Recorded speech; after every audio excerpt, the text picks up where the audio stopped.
গাং যতদূর চলেছি না এতদূরই আমাকে বাড়ি গেলে সবই ভেঙে চুরি গেছে, 17-18 ঘর নদীতে গেছে।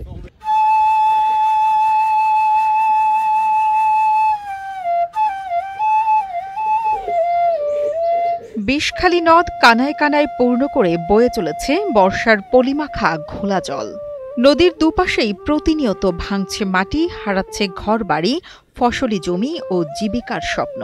নদীর প্রায় ৩ কিলোমিটার দীর্ঘ বেড়িবাঁধ আজ ভাঙনের মুখে। অধিকাংশ স্থানই নদী গর্ভে বিলীন হয়ে নদী পাড়ের শতাধিক গ্রামের মানুষ দিন কাটাচ্ছে আজ দুঃস্বপ্নে।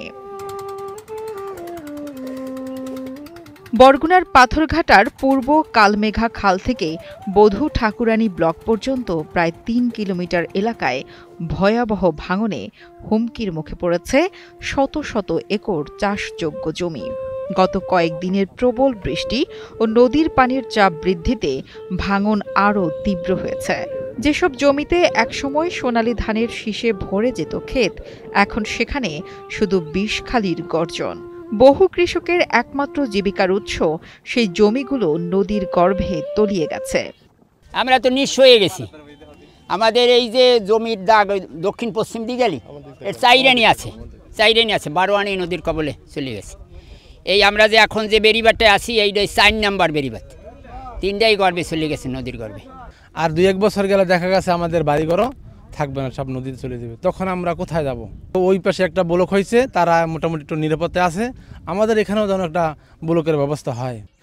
উপকূলীয় এই অঞ্চলের মানুষ বহুদিন ধরে প্রকৃতির সঙ্গে লড়াই করে টিকে আছে।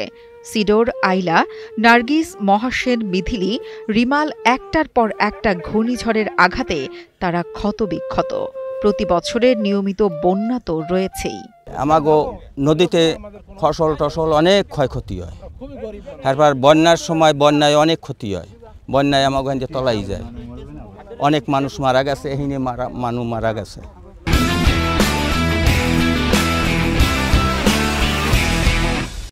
দশকের পর দশক এমন অনিশ্চয়তার মধ্য দিয়ে দিন পার করেও হার মানেননি এখানকার বাসিন্দারা।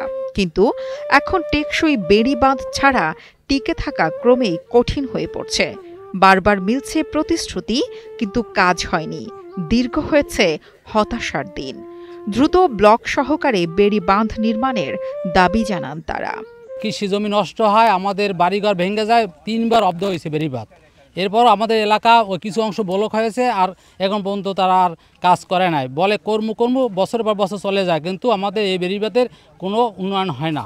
এখানে যদি ব্লকের ব্যবস্থা করা হয় বা টিবাদ করা হয়, তাহলে আমরা বাঁচতে থাকতে পারবো। নাইলে আমাদের মৌলিক চাহিদা থেকে আমরা বঞ্চিত হতে হবে। আমাদের 5টি মৌলিক চাহিদা, খাদ্য, বস্ত্র, বাসস্থান, চিকিৎসা, এই 5টা আমাদের ক্ষতিগ্রস্ত হয়ে যাবে, আমরা ভূমিহীন হয়ে পড়বো।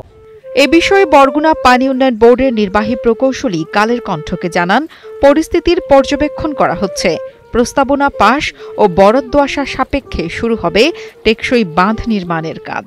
বিষখালী নদীর যে স্থায়ী প্রতিরক্ষা, এটা স্থায়ী প্রতিরক্ষা কাজের বরাদ্দ পাইতে তো এই মুহূর্তে তো কোনো প্রকল্প ওই জায়গায় ব্লকের কাজ দিয়ে এরকম কোনো প্রকল্প ওখানে নাই।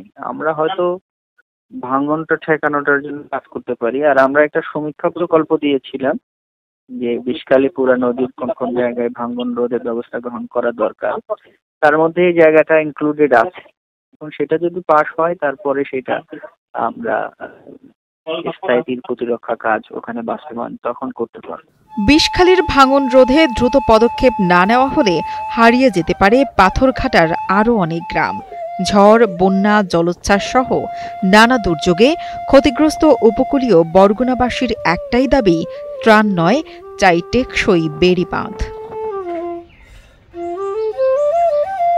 আকরাম হোসেন হৃদয়ের পাঠানো তথ্য ও ভিডিও চিত্রে ডেস্ক রিপোর্ট, কালের কণ্ঠ।